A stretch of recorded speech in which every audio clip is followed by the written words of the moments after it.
नमस्कार। आज हम एक बड़ा दिलचस्प सवाल उठा रहे हैं।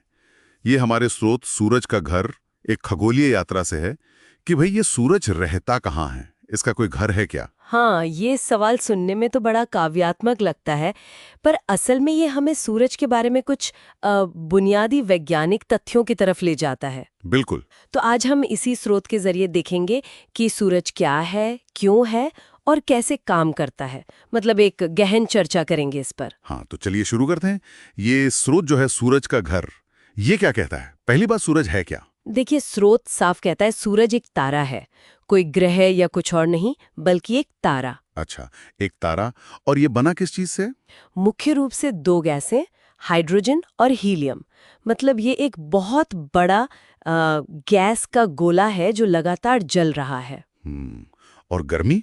गर्मी की बात करें तो स्रोत कुछ आंकड़े देता है इसके बारे में? हाँ, बिल्कुल देता है। और ये आंकड़े काफी चौंकाने वाले हैं।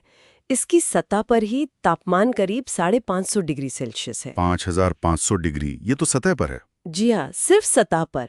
और केंद्र में तो आप अंदाजा लगाइए, 1.5 करोड़ डिग्री सेल्सियस। 1.5 करोड़, ये तो कल्पना करना भी मुश्किल है। इतनी गर्मी, इतनी ऊर्जा, ये आती कहाँ से? स्रोत क्या बताता है? स्रोत इसे काफी सरलता से समझाता है। कहता है कि सूरज के अंदर जो हाइड्रोजन गैस है, हाँ। वो लगातार हीलियम गैस में बदलती रहती है। अच्छा। एक तरह की नाभिकीय प्रक्रिया। अच्छा। और जब ये हाइड्रोजन हीलियम में बदलती है तो उससे बहुत सारी ऊर्जा पैदा होती है, जबरदस्त मात्रा में। तो यही वो ऊर्जा है जो हम तक पहुंचती है रोशनी और गर्मी के रूप में? एकदम सही। स्रोत यही कहता है कि इसी ऊर्जा से धरती को रोशनी और गर्मी मिलती है। और ये भी स्पष्ट करता है कि इसके बिना, मतलब सूरज के बिना, धरती पर जीवन संभव ही नहीं होता। सही बात है, ये तो जीवन का आधार हुआ फिर। बिल्कुल, ये कोई ऐशो आराम की चीज नहीं, ये हमारे अस्तित्व के लिए जरूरी है। ये तो हुई ऊर्जा और तापमान की बात।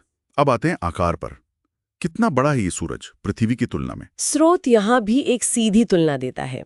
वो कहता है कि सूरज का व्यास यानी चौड़ाई? हाँ, चौड़ाई, वो हमारी पृथ्वी से 109 गुना ज्यादा है। 109 गुना? जी, सोचिए, 109 पृथ्वियों को अगर एक लाइन में रखें, तब जाकर सूरज की एक तरफ की चौड़ाई बनेगी। बाप रे, 109 पृथ्वियां!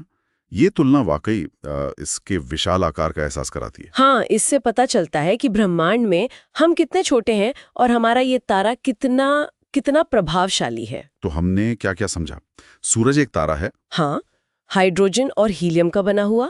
अविश्वसनीय रूप से गर्म है, खासकर केंद्र में 1.5 करोड़ डिग्री। जी, और ये गर्मी हाइड्रोजन के हीलियम में बदलने से पैदा होती है। और आकार में पृथ्वी से 109 गुना बड़ा। बिल्कुल। और सबसे अहम बात कि पृथ्वी पर जीवन इसी की वजह से है। सही। ये सिर्फ रोशनी और गर्मी नहीं, ये वो शक्ति है जो जीवन को पनपने देती है हमारे ग्रह पर। तो संक्षेप में कहें तो स्रोत सूरज का घर से हमने ये मुख्य बातें सीखी। हाँ, सूरज की प्रकृति, तारा, गैसें, तापमान, सतह और केंद्र, ऊर्जा स्रोत हाइड्रोजन से हीलियम, विशाल आकार और जीवन के लिए इसकी अनिवार्यता। अब अगर थोड़ा और आगे सोचें, स्रोत में एक जगह सूरज को जिंदगी की शुरुआत कहा गया है। ये अपने आप में एक गहरा विचार है ना? हाँ, बिल्कुल है। और यहीं से एक सवाल मन में उठता है, हमारा सूरज तो अरबों खरबों तारों में से सिर्फ एक है। सही।